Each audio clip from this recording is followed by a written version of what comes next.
各位好，一直以来，西方国家都在妖魔化中国的一带一路倡议。一带一路也叫新丝绸之路，最常见的就是说，中国以此在一步步推行它的霸权野心，让参与的国家掉入债务陷阱。这是中国推行的现代版的经济殖民。反正德国媒体从来就是这么报道的，他们最喜欢把斯里兰卡、希腊、塞尔维亚后面这两个国家是欧洲国家，所以经常被提及，以及肯尼亚等国拿出来证明中国在让这些国家掉入中国邪恶的债务陷阱。反正张口就来，不需要拿出任何证据。加上斯里兰卡本身处于经济崩溃边缘，所以此类抹黑及污蔑的话语就更有说服力了。老挝及肯尼亚的铁路项目也被德国媒体说得一钱不值，一般是找某个 NGO 或环保组织的人出镜，或者还有西方媒体花钱请来演戏的，以达到污蔑中国的目的。当然，由于中国通过一带一路计划在这些国家大受欢迎，作为前殖民者的西方当然有很强的羡慕嫉妒恨，否则欧盟不会提出所谓的3000亿欧元的全球门户计划。欧盟也在极力拉拢南美国家，甚至以前连美国鸟都不鸟的南太平洋国家，现在也变成了香饽饽。为什么？因为中国在当地的影响力提高了呗。美国、澳大利亚担心中国在当地的影响力盖过他们呗。上周，美国国务卿布林肯访问南太平洋岛国时，先是说不要求他们选边站，接着立即再说中国的坏话，司马昭之心，路人皆知。这一切都与美国的运作有关。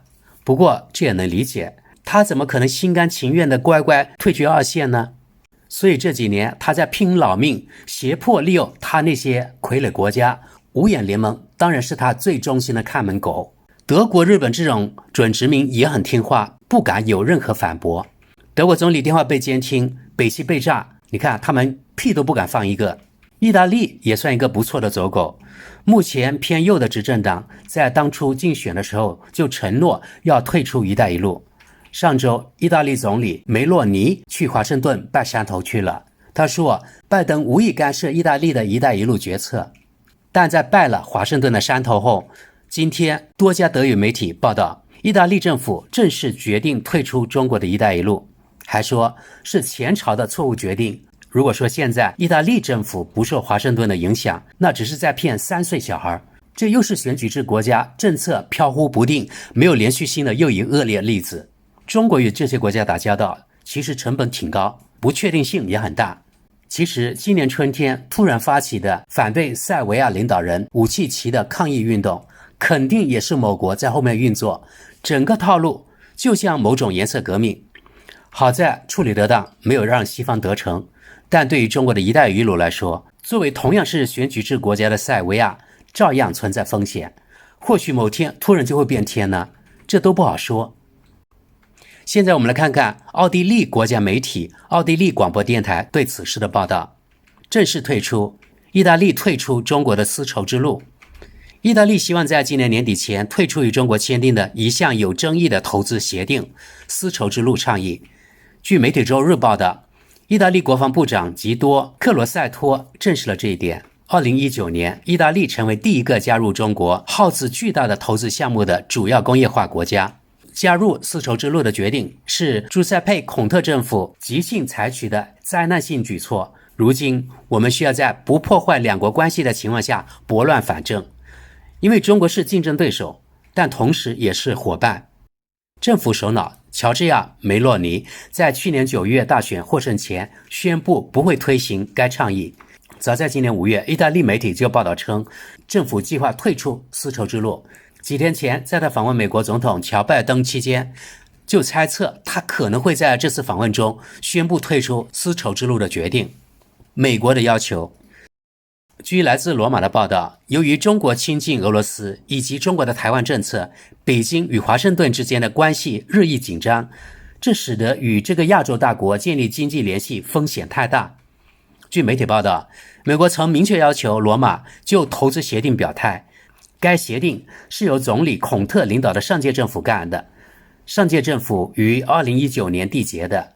无论如何，退出对意大利来说都是微妙的。尽管迄今为止具体项目还很少，但担心中国政府会进行经济报复。铁路、公路和海路。随着2013年宣布的丝绸之路项目，中国正在重拾古代和中世纪时期的历史贸易路线。中华人民共和国计划修筑铁路、公路和海路。北京领导希望这将促进亚洲内部以及与欧洲和非洲的贸易。西方批评者担心，中国只是想扩大其对全球经济的影响力。伙伴国陷入债务漩涡。然而，中国的项目也不一定按计划进行。今年3月份发表的一项研究发现，越来越多从中华人民共和国贷款用于基础设施建设的新兴国家和发展中国家不再能够按计划偿还债务。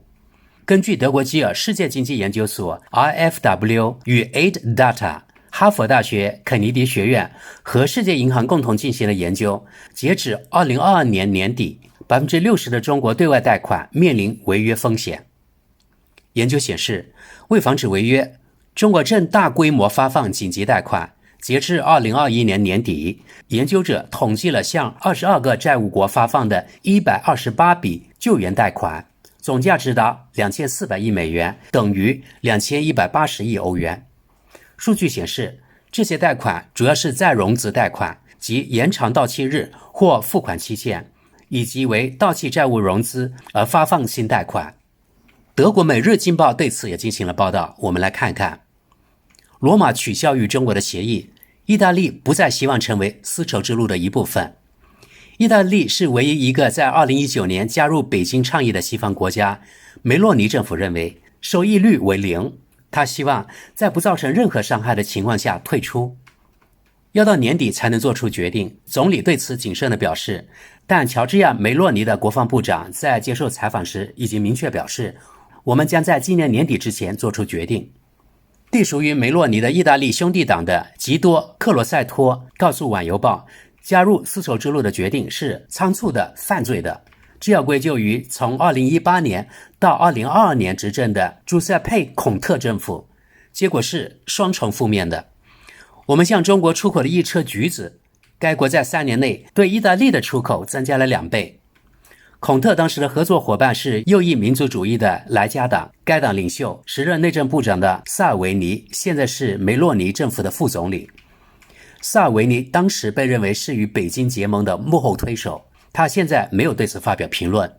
中国的这一倡议自2013年开始提出，中国的强人习近平将其宣传为加强世界各地的联系，走向更美好的未来。中国向欧洲和非洲经济体投入巨额资金。最近，七国集团在日本举行的峰会上，对中国日益增长的经济和政治实力感到不安，并起草了一份反战略。2019年，在几个盟国的抗议下，意大利是唯一一个加入“一带一路”的西方国家。意大利前总理、欧盟前委员会主席罗马诺·普罗迪当时谈到了法利赛人，德国和法国在没有加入的情况下与中国做生意要好得多。在即将退出“一带一路”倡议联盟之际，意大利媒体现在还提到了由时任汉堡市长奥拉夫·肖尔茨签署的向中国出售汉堡港股份的事件。费德里科·兰皮尼这位记者写道，如果说有一个国家在战略基础设施方面为中国敞开了大门，那就是德国。中国是竞争对手，但也是伙伴。然而，梅洛尼也不想贸然拿与中国的联系进行冒险。克罗塞托在采访中谈到，如果我们找到了退路，就必须避免损害。诚然，中国是竞争对手，但同时也是伙伴。在德国政府最近制定的中国战略中，去风险化，也就是说将风险降到最低，而不是与中国脱钩，这也是德国人的路线。不过梅洛尼不得不踩刹车，还有另一个原因，他刚刚拜访了乔拜登，美国总统以他的女性朋友乔治亚的身份接待了这位曾批评过他的意大利人。多年来，对意大利为中国大国项目所做贡献的最严厉批评一直来自美国。梅洛尼现在希望避免给人留下这样的印象，即他决定退出“一带一路”是迫于老大哥的压力。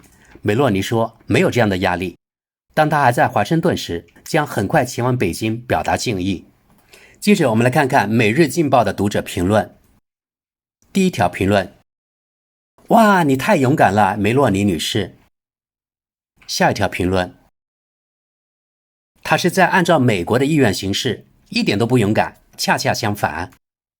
下一条评论，你宁愿追随普京？美国在保护欧洲免受普京的迫害，而且一切全免费。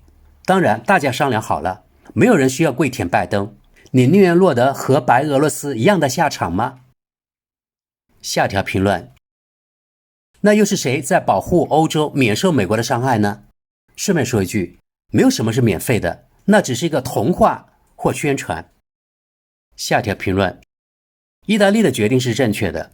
丝绸之路项目始终以加强中华人民共和国的影响力为目标，以西方为代价。